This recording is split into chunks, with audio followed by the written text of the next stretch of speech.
candidates ready for the fight. Voices loudly take the stand. Who will lead the promised land? Promises flying, hearts ignite. Truth and lies will take the mic. The clock is ticking, make your choice. Who you hear, the people's voice. It's in the ballot, it's in your hand. The future's calling, take a stand. One vote, one dream, one destiny. Who will wear the crown in 2025? We'll see. Words are weapons wielded, strong debates get heated. Right or wrong, they paint the town with visions bold. Who will rise, who will fold? Shadows linger, truth will spin. The battle rages from within. One by one they state their case, but only one can win this race. Who will lead this, win this race? It's in the ballot, it's in your hand. The future's calling, take a stand. One vote, one dream, one destiny. Who will wear the crown in 2025? We'll see. Who we'll see. Promises flying, hearts ignite. Truth and lies will take a mic. The clock is ticking, make your choice. Will you hear the people's voice? It's in the ballot, it's in your hand. The future's calling, take a stand. One vote, one dream, one destiny. Who will wear the crown in 2025? We'll see. Words are weapons wielded, strong debates get heated. Right or wrong, they paint the town with visions bold. Who will rise, who will fold? Shadows linger, truth will spin. The battle rages from within. One by one they state their case, but only one can win this race. Who will lead this, win this race? It's in the ballot, it's in your hand. The future's calling, take a stand. One vote, one dream, one destiny. Who will wear the crown in 20? Okay, good evening everyone, and tonight these candidates here are vying for your tick for the Ōkurei Māori Constituency of the Bay of Plenty Regional Council, but with every election there's one thing stepping in their way, and that's your vote. Henry. Opening credit 1. Bay of Plenty.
And good afternoon and welcome to It's in the Ballot here from Motion Entertainment in the good old city of Rotorua.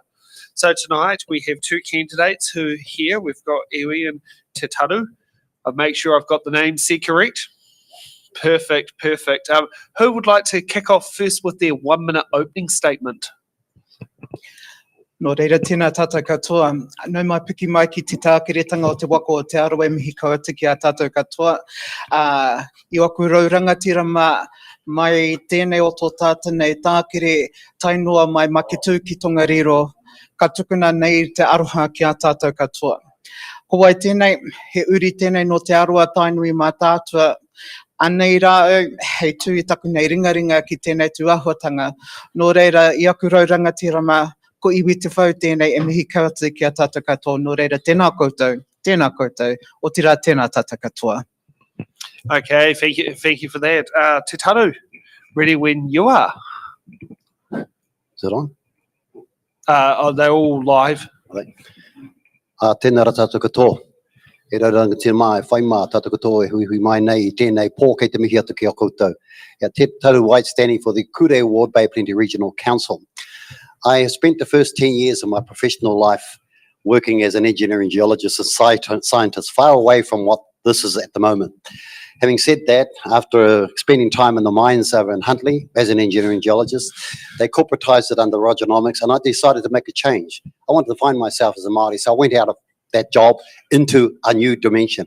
38 years of working with our Māori people on socioeconomic development issues, from the likes of Te Papa as a kaihotu of Te Papa, taking charge of all the regional offices around the motu for Tupuna Ōkurei, being on a range of governance boards and operations. That was my life that I chose.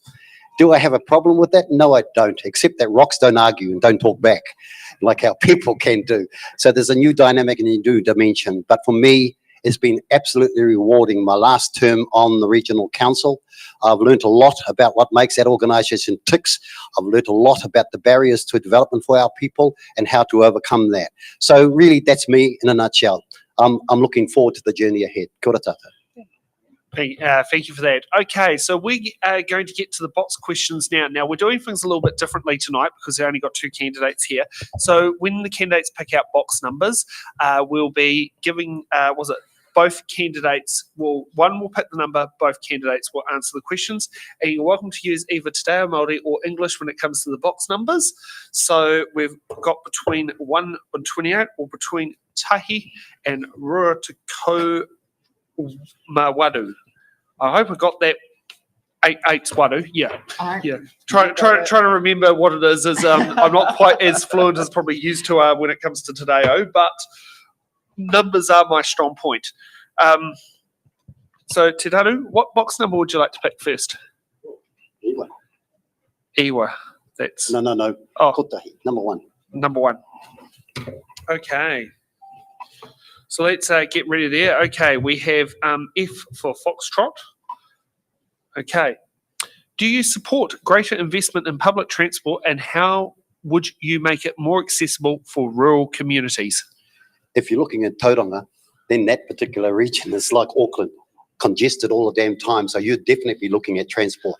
Looking at Rotorua, not so heavy, but you would still be interested in providing transport from an environmental point of view, if nothing else as well. You know, getting cars off the road, actually contributing to positive carbon emissions and the like. You know, so for me personally, yep, I support the, investment in public transport. Whakatane and Opotiki would be the same as Rotorua in some ways, that we're not as congested, but nevertheless, we're always looking for efficiencies in transport systems and being able to get our people out of the cars and onto buses, and therefore, obviously, as I said, contributing to positive environmental messages. Perfect. Iwi? Yeah, totally agree. The buses here in Rotorua at the moment are doing extremely well for our people, and the extension from Rotorua to Tauranga to the airports is even much bigger than we ever expected it to be. And I think it's an amazing thing that we can continue to support infrastructure like that in its purity. And I think it also comes back to the mere fact that why change something that's already working? Okay, thank you for that. Iwi, what box number? I'll have number rua.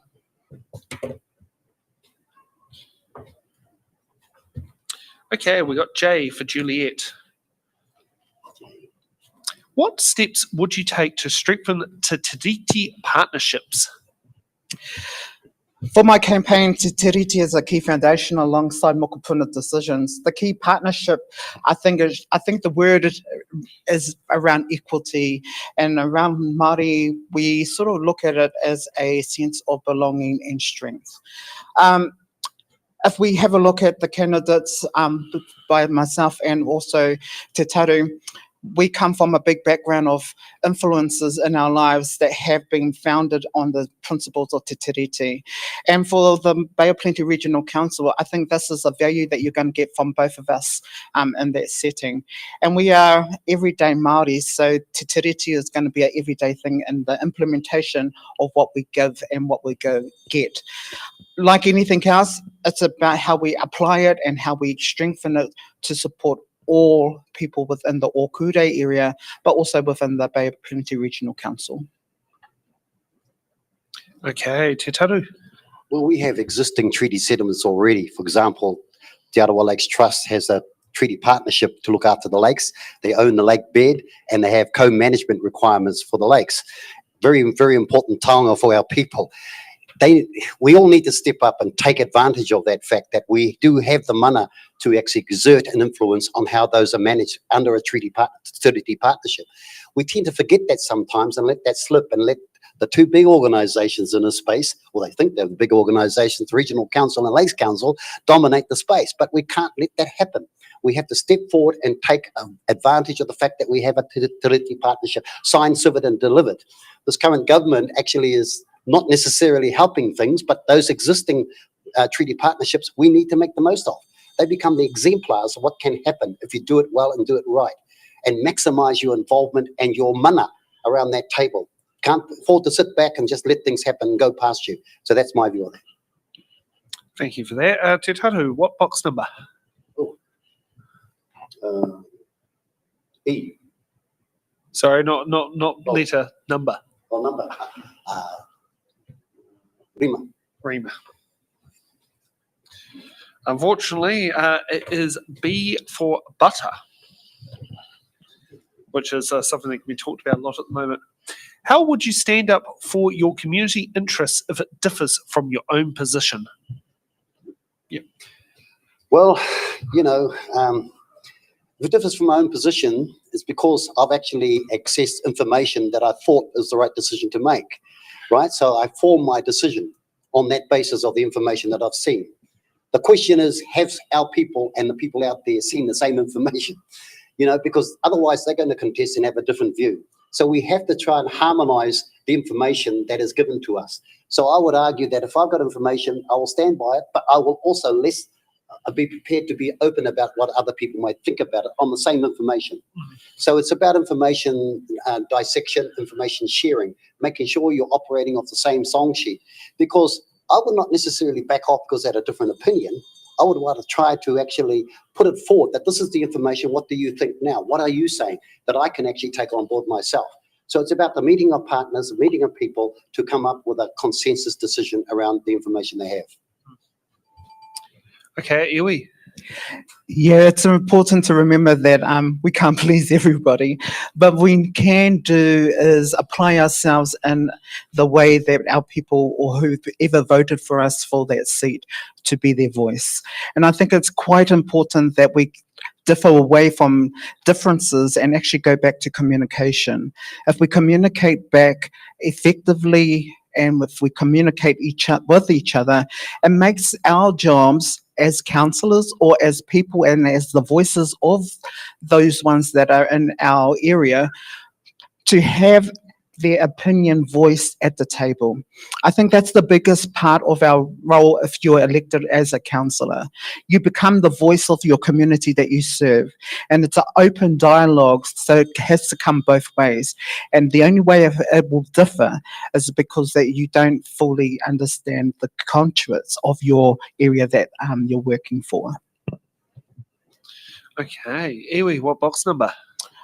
We'll go far. Okay. We got in for Ngarawahia. Water quality and allocation remains a major issue. What is your plan to protect freshwater resources for both community use and environmental sustainability? He pātai pai tēnā. I think the biggest thing is that we have to have proper local consultation and reviews. I think it's that dialogue again, the open communication and being open and transparent in all discussions that are related, especially to major issues surrounding our wai. Wai is an important part in not only our Māori culture, but for our communities. And so one of the biggest things that I have put into my campaign this year is around the decisions that I make at the tepu or at the table today has an impact for our mokopuna of tomorrow. And so the mokopuna that I'm thinking about is not just the ones of tomorrow, but those ones that are not existing yet. And so it's the decision that I make at the tepu as a councillor going to be effective for those ones that are still going to be coming to replace our seats in the near future. Okay, Te Taru. Yeah, this is one of the key mantras of my own campaign, the environment and particularly fresh water. You know, we're surrounded by our lakes around here, which is our taonga. The tributaries that run from the mountains to the sea here, all of those are affected by the way we treat our waterways. And I have to say that for generations now, we've actually done our best to pollute our waterways. Now we're trying to play catch up and clean them up. And the job is a hell of a lot harder now, having to try and put together infrastructures to mend that particular sad story. And so we're really up against it to try and get our lakes, our waterways back to a freshwater capacity, which is actually essential for the survival of our people, our communities. So it's in everybody's interest that we do that. That's why I also look at the Te Arawa Lakes Trust, for example, who have a mandate in the ownership of the lakes bed and the management, co-management of the lakes, to do their best to actually provide solutions for that particular situation. Okay, and Te Taru, what box number? Irima. Oh, we're on it? Sorry? Irima? Rima? We've done the one. Yes. Go. Oh, yes. Got me thinking there. Okay, What is it? and we got Y for yellow. What specific actions will you take to improve community engagement and understanding of regional decisions? Yes. Well, basically, it comes down to communication and practice, really. And one of the things that councils always struggle with sometimes is get their consultation processes right, particularly with iwi. You know, you actually cannot just take that for granted and believe that you know that there are people who are your pet contacts, and I'll put pet in quotation marks, contacts, because you're used to going to them, but they're not necessarily the right ones. We've got to make sure that we've got the right connects, the right community connects, the right iwi connects to actually, you know, to have a constructive conversation and keep them alert to what's actually happening.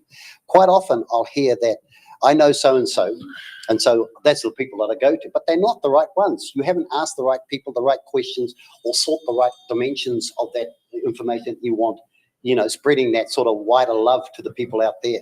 That's really, really important. You get the right connection and anything can happen for you in the right way. Okay, iwi. Yeah, I think that it's definitely communication, but I also think it's about best utilising the resources that we already have in council. We have got some amazing staff members that do amazing work in our communities already, and they've already engaged with the right people that need to be at the table, actually advising the councillors on how we should be effectively communicating back to our communities.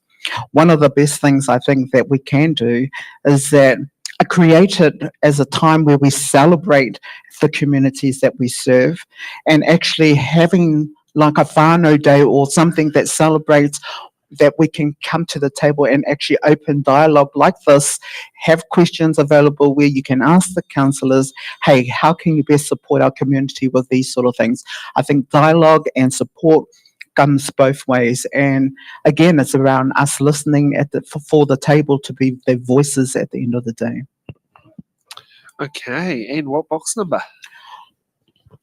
We'll go Rua Tukoma Waru.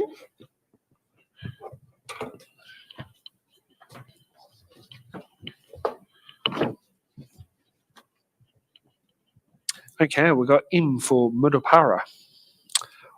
Do you support reviewing council spending priorities before turning to further rates increases? Yes. That's it. Definitely. It's a huge thing. The priority needs to be given, is the increase of rates going to be beneficial for the priority that is reviewed by council? And is it proper spending? It's always going to be an issue. Proper spending around the economic times that we can see right at this point in time. It's really hard for everybody. I have heard from people that it's really even hard just to put a roof over their heads, food in the cupboards, and actually get our kids to school. So if those are some of the constraints that they have to face in their own communities, then our spending has to be a priority around, okay, is this going to be beneficial for the communities that we serve? Okay, Te Taru. Yeah, no, absolutely. Anything that can benefit spending priorities has got to be a good thing. I pitch my answers by actually being on council and being on these particular situations where you are always wrestling with the priorities. You have needs coming left, right, and centre, and you've got to make a determination, a decision. How do those priorities sit in the context of the money that you have available? Which can create the greatest value for the money that you have? Which is actually, there's so much competition out there for the money. And you know, the government is now saying to us that you don't have the money. They don't have the money. You've got to find that money. You're under huge pressure to actually really deliver according to priorities that you've got to set. Those priorities need to be communicated well with the community so they understand. Otherwise, they'll see themselves missing out because they view that it should be spent here and not there. So this is the dilemma that councils do have, and I know that particular council has that dilemma, as does councils all around the country. This government is challenging on that basis as well. Thank you for that. And Te Taru, what box number? Anyway, let's go. So Rua Te Kau. Yep.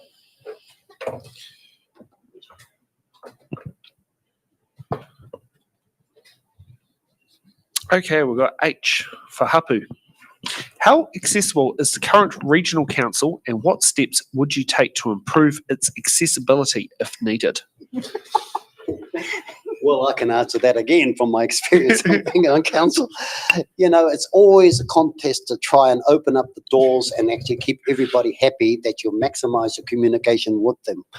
You know, and it's really, really important that you open the door. So every council meeting, generally speaking, is open to the public to join online or in person.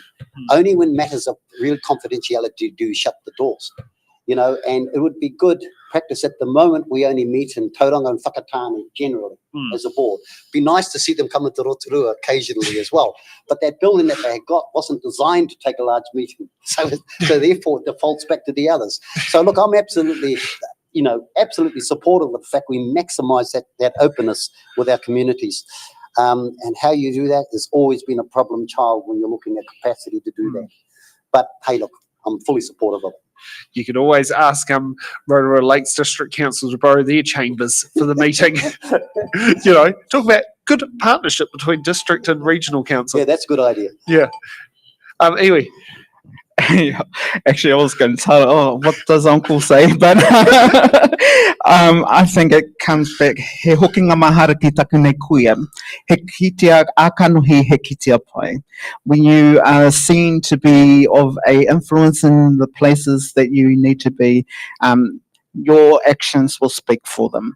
And I think any improvement is good improvement, and the accessibility of anything that is needed for our whānau and for our communities.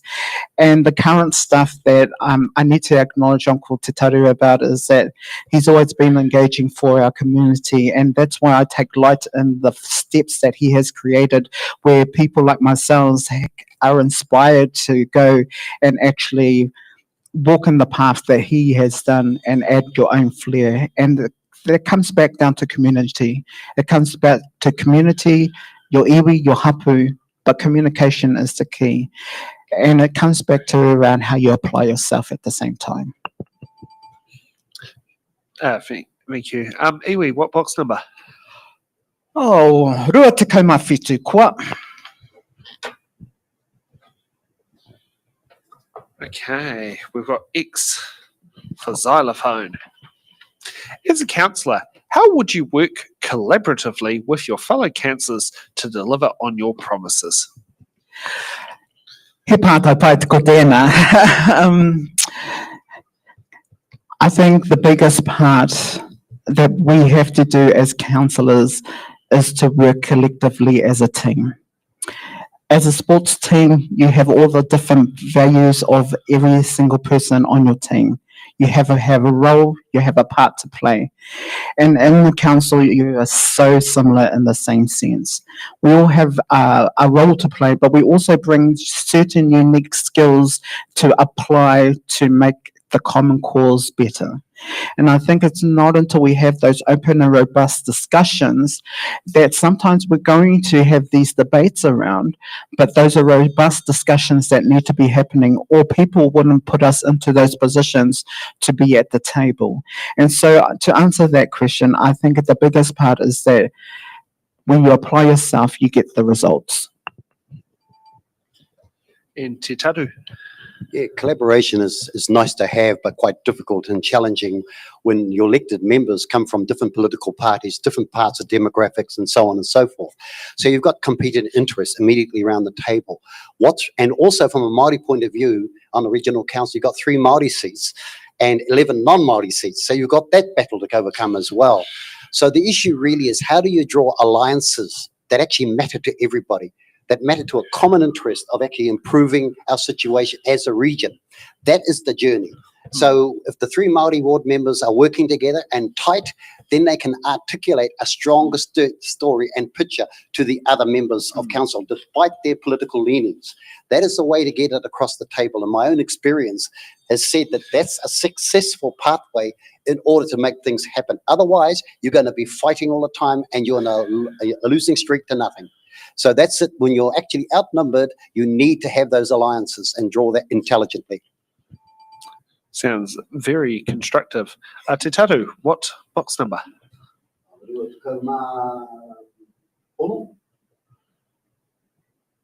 Yes. Had to sit there and start counting from tahi, but I managed to work out exactly what that was. Okay, we got when it wants to work, S for sulphur. Do you support co-governance arrangements where appropriate? Why or why not? Yeah, absolutely. I mean, we have already got co-governance arrangements that are being headed by treaty settlements. For example, Te Arawa Lakes Trust.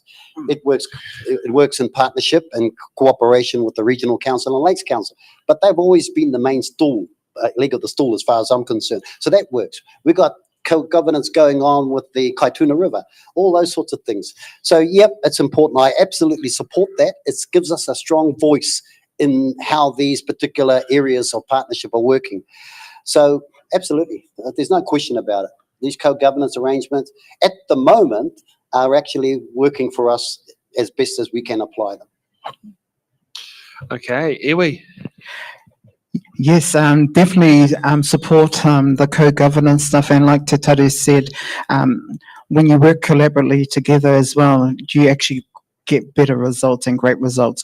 I think the other thing that we really need to look at is that given them the position at the table where they actually have a bigger influence on the decision making that affects the iwi and the hapu, especially around those lakes and especially around how to best support them. Te Arawa Lakes Trust, alongside many community groups, have done some amazing work with our lakes at the moment, and the uwhi is only one part of that. And there's a whole heap of other things that continue to be of a benefit for the community as a whole. And so co-governance in that sense has implied that we can make a difference collectively in that setting. The other part of that is that we need to actually fully utilise the co-governance boards that are out there. Okay, and what box number, Iwi? Rua tekau mā tahi, my age. Sorry, it used to be the voting age at one stage as well, until I think the mid-1960s, and then 1975, I think it got lowered to, Te Ko Mā Waru. Yes, you're right. Yes. Okay. We got O for Ōkurei. Do you support borrowing to fund major infrastructure, or should we focus on a pay-as-you-go model? Well, it depends. And so I was actually really thinking about this very seriously the other day. And for me, it depends what major infrastructure we're actually talking about. Sometimes combined services should actually involve local council and actually the government. If it's that much of a priority in regards to major infrastructure for our regional council, I think there has to be a level of importance to it on how much that we can actually give our time and attention to it. One of the biggest things around infrastructure is around how much of this is going to be of a benefit back to the regional council and what we can apply to give to our communities. The other part of it is that is this infrastructure really going to be of a benefit for our people in the long run? And so that's the question that should be asked. Okay. Te Taru. Yeah. Funding for infrastructure has always been the big debate over the decades. In fact, lack of funding and lack of concentration on infrastructure has got us in a mess right now, where we've got failing infrastructure left, right and centre, and we need help out of this space. The government is saying, well, we don't have enough money for this, and therefore the implications come back on the community to potentially fund this. We can't keep doing that. No way. So basically, I'm all for support for borrowing for major infrastructure. For the regional council, you know, it's got one of the delights of having a CCO, which like Quayside, this is a $3 billion organisation that pays it a healthy dividend. We've got to be able to try and apply that dividend to supporting infrastructure, but we also have the capacity as a regional council to go out and get loans. We should try to do that, not and put the imputation on the communities, because they're already hard done by as it is, and it is not their fault that the infrastructure has taken so long to be addressed. It's the delays. Okay. And Te Taru, what box number? Oh, geez, I'm running out of numbers. What have you got, Missy? From Ōkurei Māori downwards, skipping your opponent's age, the old voting and drinking age, and then you're quite clear down to you get to Te Ko, and then there's a couple of little speed bumps down to Toru. Oh, Toru then. Okay, now it's down to Iwa. Okay, we got Z for xylophone. No, not xylophone. Zebra. No, xylophone starts with X. How will you ensure transparency and accountability in council decisions? Helps me. Yeah. Okay. Well, having been around that council table, this is always an issue: transparency and accountability. Sometimes you've got to sew yourself up in confidential matters. You've got to do that, and we do that. But where there's not confidential, it's open. It's on the website. It's out there, you know, where you can listen in on the conversations that are happening around the council table. You know, so there is this issue of transparency and accountability is really, really important. The council at the end of the day have been elected to make the decisions. Hopefully we can make the decisions on informed information that comes in from the community. And we will get community tuning up to some of the meetings and basically offering their view. We'll also get the community presenting to the council on their view. So, you know, this is what you've got to rely on at the moment. Can we improve on that? We can always improve on transparency and accountability. But that's how it sits at the moment. You take what you got, which is basically communities coming in and visiting and offering their view. Okay, and Iwi? Well, for me, what you see is what you get. And so what you say is what you want, then that's what you're voting for. But you're right. Open and transparency is a key factor that needs to happen anywhere. And it doesn't even just has to be at council buildings. It has to be in our daily walk-in of what we do. If we're not open and transparent in the things that we make, even in our daily lives, how do we build that trust of the people that are voting for us? We need to be accountable to the people, not just to the kaupapa. It's the people that actually are the embodiment of why we are standing in these seats. You see, there might be two of us or three of us standing in this seat for one seat, but there are many other people that are standing in the regional seats that have an equal part in the whole decision making as well. And so we have to be open and transparent, not only to ourselves, but to everyone on the table. Okay, and Iwi, what box number? Iwa. Iwa, no problem. Okay, we've got R for Rotorua. How will you support local businesses and industries while ensuring compliance with environmental obligations? Yeah, really good question. I think it also comes back if the business has followed the obligations and the criteria and requirements. I think it should be a straightforward process. But as we know, it's never a straightforward process. And I think the other thing too is that we need to align our processes to the actual protocols that align to the places of where these businesses are applying for. So if you're looking at ensuring compliance and environmental obligations are met, is it because they're working as a river jet on a river that is pertaining to a Māori reserve? And so if so, have they properly encountered and consulted with the Māori landowners of that riverbed to actually have that done properly? I think this is the biggest part around it, is that we need to have that defined in the process, but also letting our businesses connect to each other. Okay, Te Taru. Yeah, underlining the words compliance with environmental obligations is key. If they're doing that, then why would you not want to support them?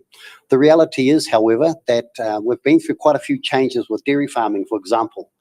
You know, dairy farming has increased hugely around our lakes, and the nitrogen and phosphorus that's flowed into our lake as a consequence of that means that there has to be changes in land use. So there has to be changes in the compliance order around that as well. So there has been some pressure put on farming industries, in particular dairy farms, to try and reduce their emissions into our lakes, for example. And so the government has made, and the council has made, monies available to reduce and moderate the way they farm. If it means you've got to stop dairy farming, it may well mean that. Or you might come up with another activity that lessens the level of pollutants coming off your land. So it comes down to ensuring that compliance and environmental obligations are met. If they're not met, you're not going to do the business. Simple stop. Okay. And Te Taru, what box number? Oh, can you give me a box number? I'm totally lost. Oh, that's all right. Was it Ōkurei Māori, my birthday? What letter is that? We got K for, what was it, kohi. Rates have increased significantly in the last 3 years. What will you do to ensure affordability for ratepayers while still funding essential services? The underlying issue here is essential services. You know, those are the things that, because they're essential, you're not going to be dropping. Although you look to actually be more efficient in the provision of those essential services to provide some additional funding resources availability. But what will you do is to ensure affordability for ratepayers, everything you can. Because at the end of the day, the ratepayers are under a hell of a heavy burden to actually pay for the environmental standards that you're trying to set. And we said that as well, it's in everybody's interest that we have an environment that actually responds the right way. In fact, that if we are polluting it, then we need to pay for it. But where do you get the funding and the support for that? From regional council, from government and others to pay in that game as well. It's everybody's responsibility to ensure those environmental standards are met. And funding those services, well, sometimes you have to dig into your own pockets to make ends meet as well. Okay, Iwi. Yeah, I think that's why we have budgets set in place to actually ensure that we do have the capacity to ensure that our ratepayers do not have to fork out more than they have to, but they comes back again to being open and transparent with those transactions. I think the other part of this essential services, there are so many things that are essential, and like Te Taru said, we're not going to give those up for anything that's going to jeopardize our communities. Affordability also comes within the budget as well. I think the biggest part that we can help support the affordability is actually utilizing our resources a little bit better to help support that. And like others, you will find the money if it's that essential to actually get it across. Our resources in the regional council is amazing on the amount of talent and skill that we have of employees that are working for the council. And so it's about best utilising the resources that we have in the council as well. Okay. Iwi, what box number? Te kau mā whetū. Let's go with Fitu. Got old age you can join the army yet? We got I for Iwi. How can the council contribute to civil defence and emergency management in our area? Yeah, a very good question, and I think this is one that's of very high importance. It's a very good question because I think the subcommittee members in this portfolio should be regularly meeting the needs before they deployed out. And I think it comes back to actually the combination of working with local councils and with the local areas that are currently using civil defence as a platform. And I'm talking about the times where maraes are being used to help support families that are in those floodings. And we're talking about how people rally together just to come and support. And I'm thinking about when the waters broke at Edgecombe and that huge flooding happened over there and people rallied together to help support. I think that showed the robustness of how civil defence can work collaboratively for the betterment of the whole community and working together to ensure that it's survival. Okay, Te Taru. Yeah, the regional council has teams that respond to this pretty quickly and work with the emergency service and civil defence people out there.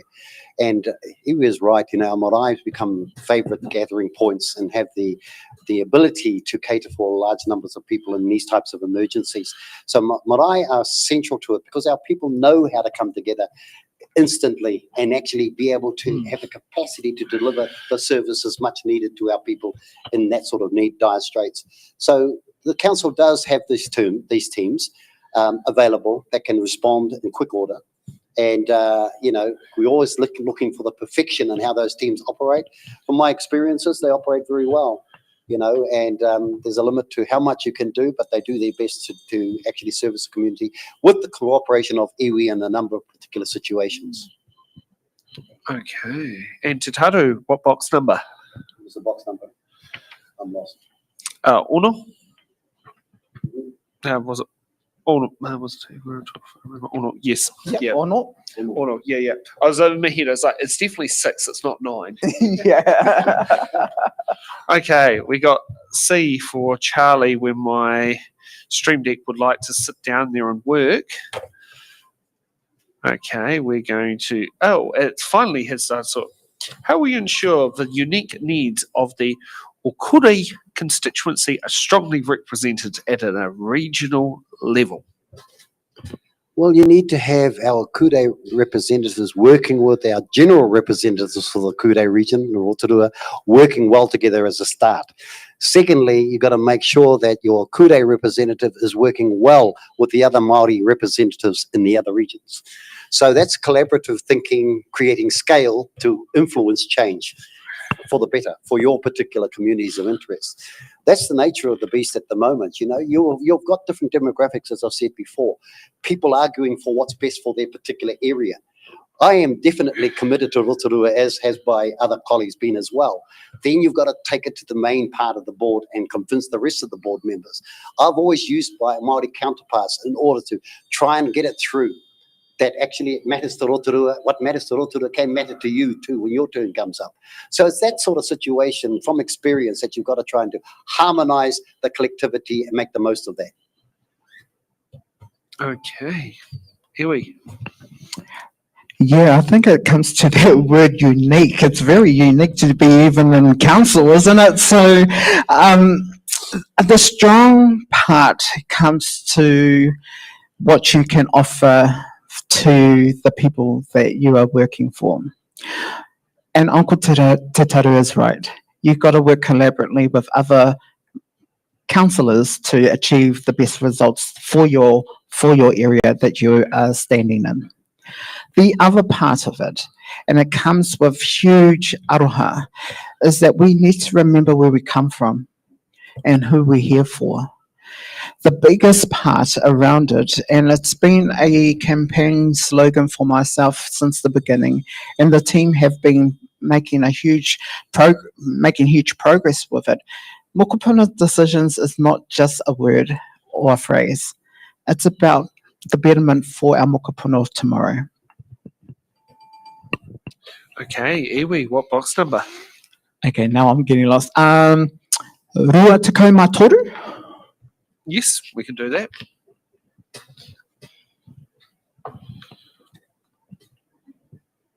Okay, we got W for whakatane. What experience or skills do you bring to ensure sound financial governance and decision making? Oh, well, that's a big question. It's only 1 minute, eh? Well, I was thinking of, my nan, and, I bring that fresh bottle of my nanny's perfume that Moko loves so much. And I think it comes in that sense, it sticks to the aroma in the building. And so the sound financial governance and decision making that I bring to the table is that I sit at many governance tables supporting many different things. But the financial side of things comes down to if we fit within the budget and we work within the budgets that are given to us and the constraints that we face within those terms of the 3 years as a councillor, and you do your job and you do it right, I think that governance decision that you're making is very good. It's when it comes to the table and when people are asking questions, why did you spend it in that way? Then you have to really look again, is that the right choice? And Te Tatu. I hark back on my 38 years of working on the socioeconomic needs of our people across a whole raft of disciplines, including governance on different entities, where financial governance and decision making is vital to the lifeblood of that particular organisation. So you learn a lot about that. You learn a lot about accountability. You learn a lot about the different views and points that people bring across the table, and you have to find a way through that and make a decision together, a decision that's based on best practice, best intelligence, best assessment of the needs as well. Value, I hate this word, it sounds very corporate, value for money, and that's really what it is, being effective and efficient. This is what this current government has been saying all the time, and it annoys me sometimes because the talk is so corporate-y, yeah. And so basically, it's about applying your best decisions around the best information you've got, and for me, it's about applying what experiences I've gained over 38 years. Really, that's the simple boil down for me. Okay. And Te Tatu, what box number? Give me a box number. Ōkurei Māori.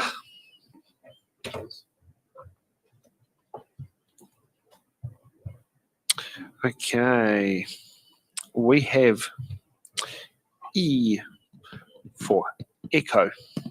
What are your top priorities and how will you ensure they are addressed? My top priorities, are three. One of them is climate change and being prepared. It's here, whether we like it or not. Look at Cyclone Gabriel. Look what happened to Wairoa. Look what happened to Gisborne. Look what's happening to Nelson at the moment. And sure as hell it's going to be happening for us as well. Gone are the days we could predict the weather, and now we're in a situation where we're going to have to really react to climate change as being a reality of our life. Look out the window. It's not life as it used to be anymore. So climate change is one, and being prepared. The second one is environmental issues and having clean waterways. Trying to keep our lakes, our waterways clean, providing clean water. That's the sustenance of life for us. If we can't have clean water, what are we going to do? So basically, that's the other, environmental pressures. The last one for me, which is equally important, is partnerships. And I keep on going back, and I'll hark about this all the time, is about the tiriti o Waitangi as the principal driver for how we should be looking at ourselves and being part of a community that's inclusive, that involves all of us. And from an iwi perspective, that's actually what we're asking for, to be included in our own country and the decisions that we make moving forward. So for me, those are the three important issues moving forward. Okay. Iwi. Yeah, my priorities, if elected into the seat, is based around whakapapa, whenua and whānau. I take that with so much strength because for me, whakapapa is driven in the sense that without our whakapapa DNA, striving for the success of our whenua and our whānau, and then our roles as councillors at the regional council shouldn't even be there.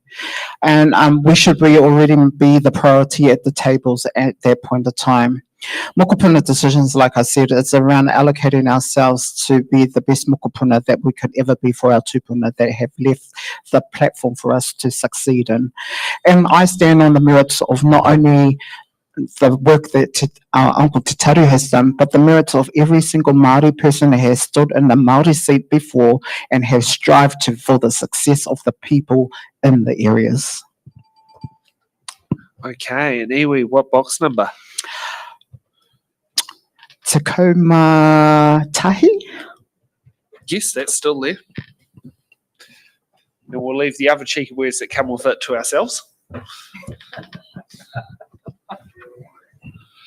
Okay.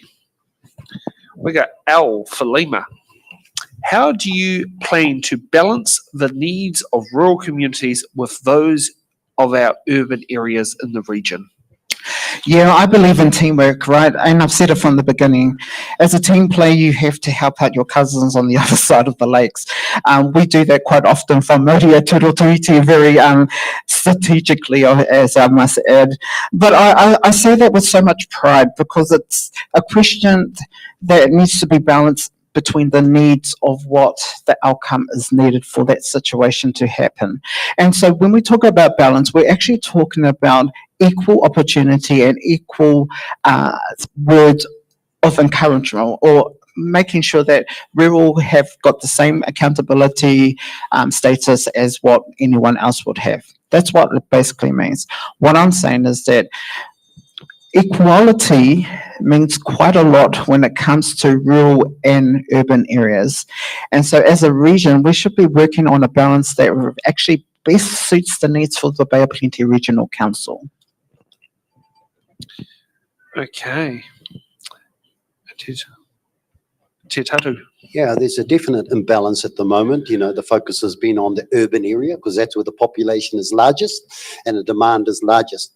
And actually, the regions out there tend to be left out of it a bit. And we've got to sort of improve that engagement because I'm from a village called Moria. And basically, we haven't had the sewage connected for, we have had it for the last 8 years, but before that, it wasn't even on the sewage system. Also, the fresh water, still don't have fresh water hookup in there. You've got to have, you know, your own little operation in your backyard. So these sorts of things are fundamental requirements, you know, and we are not there.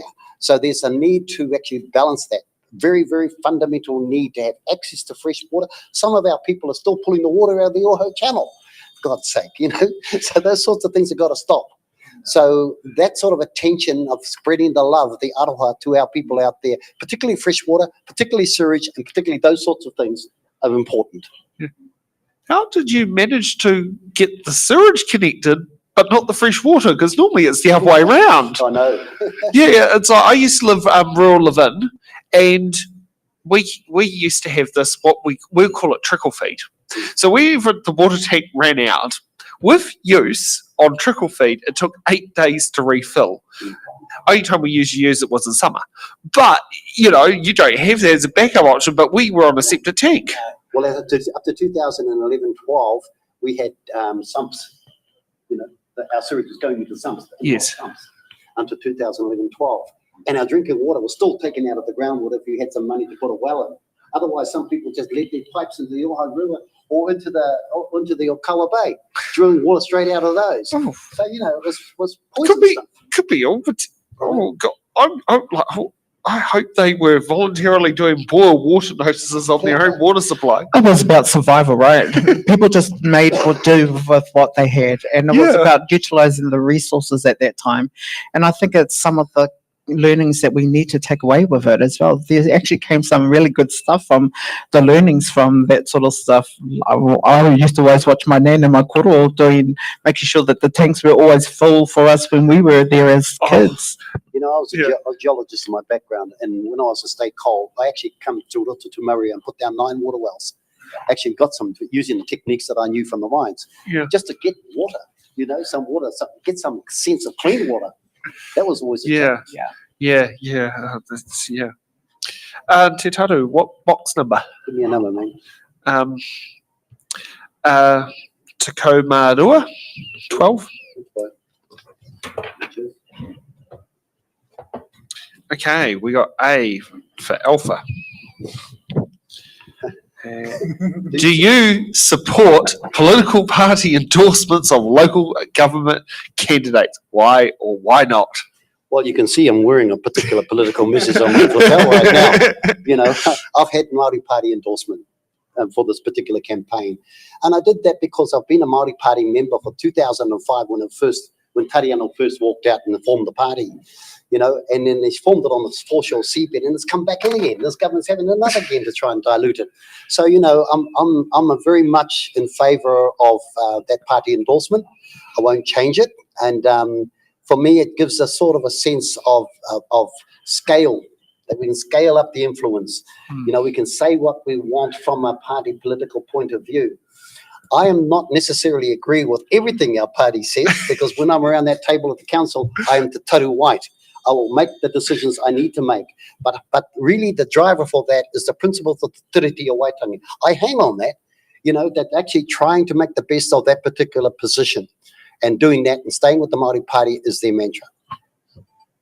Okay, and Iwi. Oh yeah, look, I totally support any political campaigns that are happening. We're entering into a political arena, so of course you should be endorsed by people that are of a political nature. I think it also comes back to, if it aligns with your beliefs, aligns with your mandate of what you want to achieve in your campaign, then why not? Congratulations to you, because that means that your alignment to that political party has an influence that's going to be gathered to those people. And like Te Taru, I have a huge part for Te Pāti Māori around everything that they've been doing. And lately, and I need to congratulate Orini on her achievement last night, and also to Peni Hinari. We've got some amazing influential Māori people that are in these platforms. And so it's about us actually recognising that political parties do exist, and it shouldn't be a hassle to anybody. Okay, Iwi, what box number? Te kaumātoru. Yep, good old number 13. Or unlucky 13, depending which way you want to call it. Now, I got P. What's a place name that starts with P in the Bay of Plenty Regional Council boundaries? I don't. Papamoa? Perfect. Okay, how will you balance the need for economic development with protecting the environment and biodiversity? Yeah. Again, I think it comes between that balance around the development of what is structurally needed to protect the environment in its purity. I think I go back to another saying, when I talk about whakapapa, whenua, and whānau, you see, those whole three things have a circle of beginning to end, and they actually need each other to survive. And I think that's the same with this. Sustainability actually needs the whole lot of around economic and the environment, around the biodiversity around it. And I think for me, in its purity, is that if I look at it, if we look after the whenua will look after us. If the whānau look after our whakapapa for generations to come, then they will look after the whenua and the whānau that are needed to look into those spaces. And so, yeah, for me, protecting it is a huge value for anybody. Okay. Te Tatu. Well, you know, this comes down to the value propositions of social, cultural, spiritual, environmental, and commercial development, getting the balance right in those three quarters, those areas. And I think from a Māori perspective, and a lot of the land trusts and the corporations face that challenge, because we're not here today, gone tomorrow. We're intergenerational. So we have to take that on board and be real about it. And how do we actually provide that sort of sense of future for our mokopuna when we are actually activating those particular principal values? So that's the balance we're looking for always. So when you look at the environmental considerations and development, you look at farming, you know, they've drawn some favour for quite some time to farm the way they want to, particularly dairy farming. It's come to a head now where actually we need to look at how we get that balance right, because it's not, and it's starting to move slowly. It's starting to move, but you can see how much pollution of our waterways has happened as a result of what is seen as the backbone of New Zealand's economy. We have to change. We've got to take the step and make that change. Okay, and Te Taru, what box number? Whetū. Just because we had a fantastic MP who also went by that name, who was nicknamed Minister of Shattering the Glass Ceiling, Whetū Turakatni Sullivan. Okay, AA for AA batteries. What is the biggest challenge facing the Bay of Plenty? AA down the bottom. Oh, I see. What is the biggest challenge facing the Bay of Plenty? Well, basically for me, it's about getting cohesion amongst our communities, getting that collective action going, that collective empathy, that we're on the same page together, that we're not fighting against each other, that we're working together, creating that scale necessary to move the dial in the way that our mokopuna can benefit from it. You know, I look at ourselves as an iwi, and, you know, we have got to get over ourselves sometimes, because a lot of the times we can't agree amongst our own selves, which actually makes us vulnerable to the system, saying you guys can't agree, therefore we'll do it for you. So those sorts of things around creating that cohesiveness is our biggest challenge. You know, you're trying to deal with a multiple of peoples, multiple of demographics. The only way we can do that is try and strike that common interest. Okay, iwi. I think the biggest challenge that we're facing in the Bay of Plenty is the cohesion with local government and regional government. My understanding around it is that if we can work collaboratively with better surroundings of people and the dialogue and narratives that they share, I think we could have a really good area of influence that will take the spotlight for other councils and regional councils to shine. I know there's been debate around regional councils not being existed and we should be shafted. There's a huge importance around regional councils and the sustainability around it. It ensures that there's a voice at a regional level, but it ensures that collectively in a Bay of Plenty area that the people that matter, and I'm talking about the people in general, they have influence at the table because of the people that they're surrounded by. And the biggest challenge for me is us, the people, against ourselves. Okay, and for the last box number to go, iwi, what box number? Okay, I am lost now. I can't remember. Ruatakoma Wha? Yes, we can do that one. We've got 14. Okay. Okay, we got AB for the All Blacks.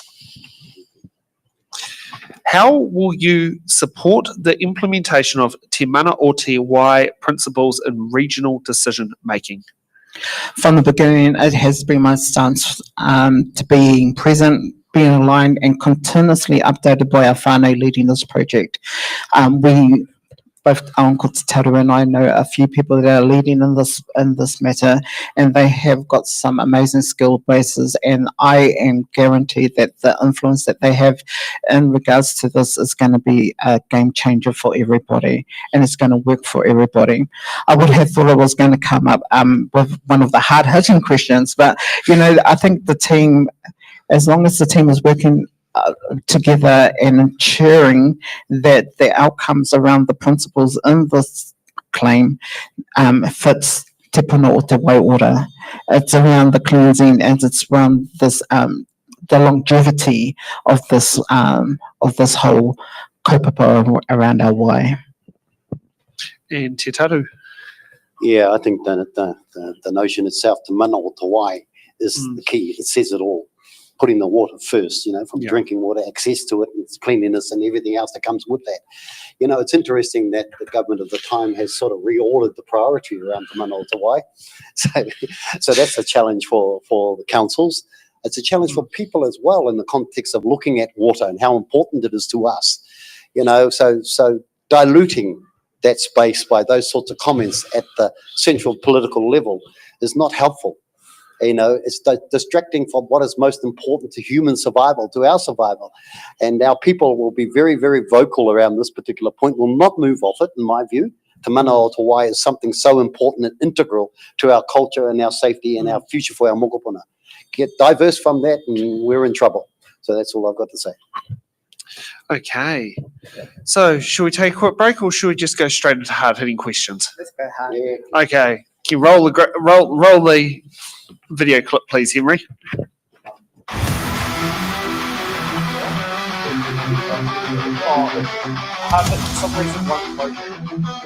Yeah. Hard-hitting questions. We're not gonna make it money. What does a question? Because every candidate has answered the hard-hitting questions.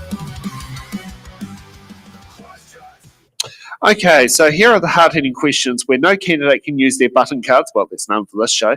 No candidates can use their deferred cards, and all candidates have to answer the questions. So let's flick over to hard-hitting question number 1. With rising costs and rates, what is your plan to keep council spending under control while still delivering essential services? Iwi.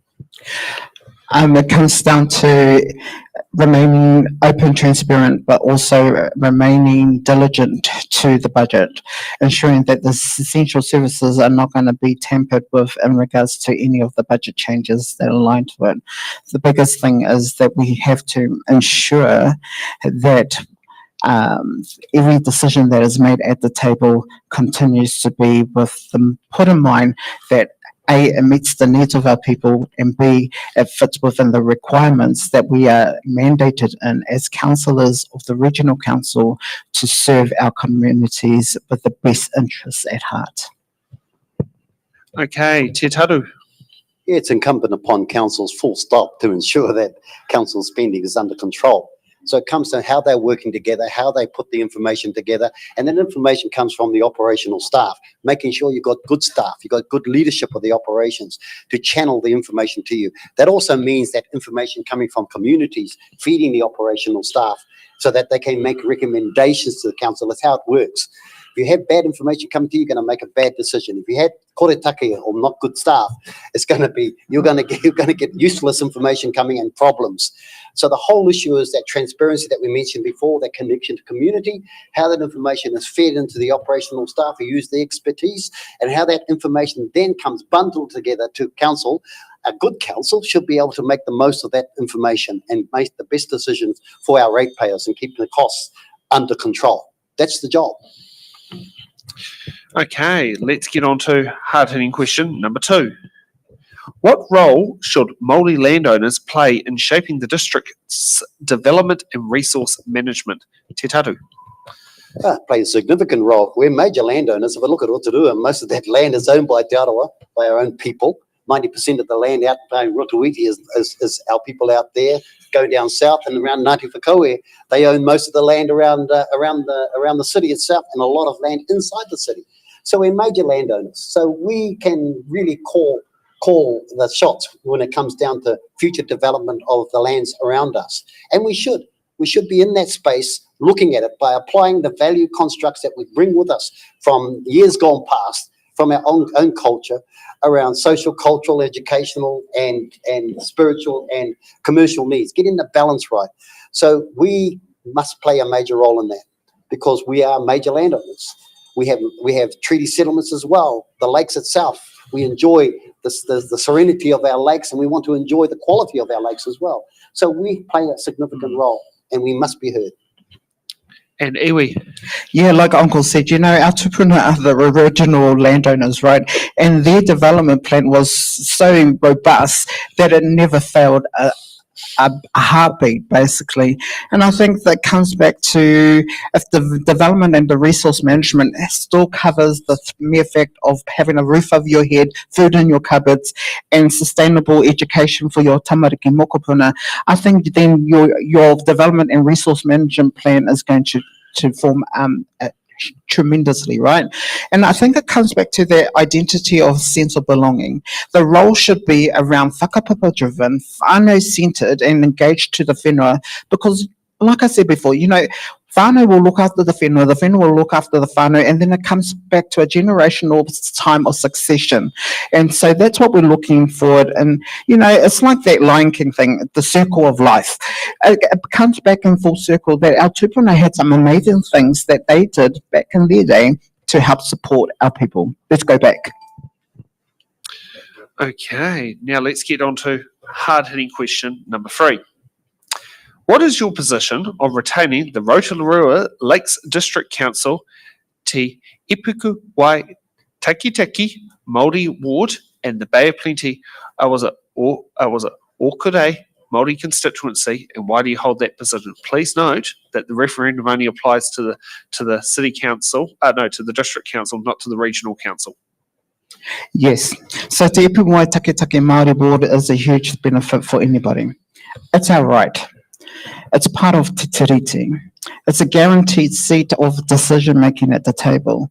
And for me, it comes back to the purity of we need to be voiced at the tables and make those decisions on behalf of those ones that have paved the way for us.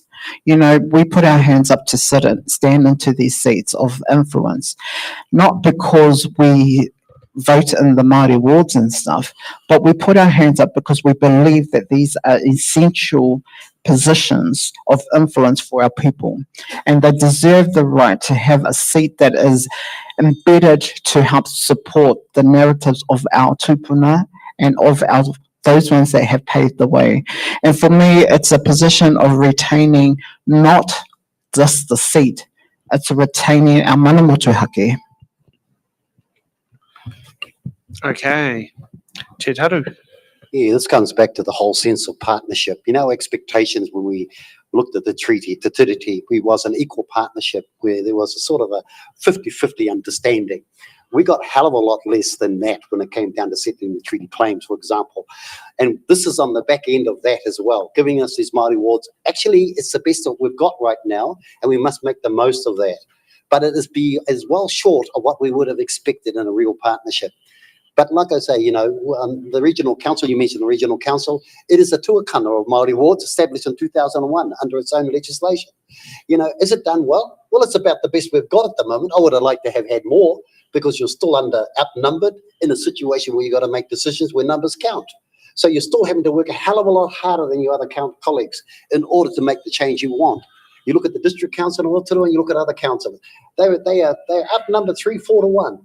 So they've got to work so much harder. In the partnership was guaranteed under the tiriti of equality. That is not happening. It has not happened, so we make the best of what we got. Okay, so we're at that time of the show for closing statements of why you should receive the tick from the voters. Te Taru, would you like to go first? Well, I said at the start that I've been on a journey of a 38-year journey after being a scientist, coming down a 38-year journey. Have I reached the end of the journey of finding who I really am? I'm nearly there. Another 3 years should give good closure on that. So, yeah, I'll be looking forward to the vote moving forward. People will sort of look at me sometimes and think, ageism is there? What's a real ageism? I've got mokopuna on my mind, right? My focus, and I've got it on my poster as well, a better mokopuna future. And I really believe in that. I've got 20 mokopuna, right? And I really want them to thrive and thrive well. I have the expertise, the experience over the years to still complement that opportunity, and I want to do that. And so what I'm saying is that if the vote is for me, I'll do my best to continue the mahi that I'm doing. I can articulate a lot of things that I've done already on the council that have made a difference, but not here. I won't state that here, obviously. Kia ora. And iwi. Ka hoki ngā mahara ki taku nei tūranga. Ko ngā mokopuna ngā mea nui he whakapainga I ngā āhuatanga o tō tātou nei ao. Mokopuna decisions is my basis of this campaign. We are all mokopuna to somebody. Those tupuna that have paved the way for us to be able to stand in these positions of influence ensures us a place that we can be open and transparent in the things that we do. My stance has been simple from the day one. When I rang up Uncle to tell him that I was standing in the seat, it was about ensuring that his legacy that he had done for many years for the seat, he knows that there is someone that will continue that legacy.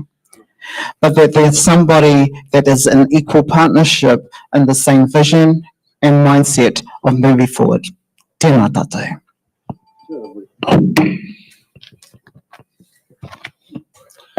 Okay. Well, thank you for our candidates for coming tonight and braving It's in the Ballot. It's not easy to chuck yourself in front of a video camera. Now, for those who are watching, It's in the Ballot is an independent non-profit organisation funded on small dollar donations to help these brilliant shows come off. If you'd like to sit there and help It's in the Ballot in its campaign to make these shows happen, you can head to our website, go on it'sintheballot.nz and click on donate here, where you can put in a direct credit deposit into our bank account. You can also go onto Eventbrite and do a koha with donations or koha without missions ticket that can help fund these shows. You can also donate to our Give a Little page, and if you're watching live on YouTube, you can give us a super chat, or if you're watching us later on, you can use the option of a super thanks that can sit there and help fund these shows. I'd also like to thank Bay of Plenty Regional Council for accepting a grant to pay for the venue hire for this. It has helped deliver not just Bay of Plenty Regional Council candidates, but also Rotorua Lakes District Council candidates, the ability for It's in the Ballot to go ahead. It's not easy to fund these things, and I'd like to thank Bay of Plenty Regional Council for coming to the party. Thank you to our candidates for participating. It's a pleasure meeting you both. I think it's a shame the voting system is first past the post, not STV, because I believe STV would so much more benefit the situation of how to get the best person for the job, because you're both fantastic. I'd also like to thank Henry in the studio for making things work, Nick, our candidate liaison, for bringing things up, and also for Stacey, for Laura, for Paul, for basically doing their bits to make this show go ahead. If you want to sit down there and follow more of our shows, we're back here tomorrow at 10 a.m. for the Rotorua General Constituency of the Bay of Plenty Regional Council before we hit more into Rotorua Lakes District Council venues. Thank you for watching, and we'll see you back at 10 a.m. tomorrow morning.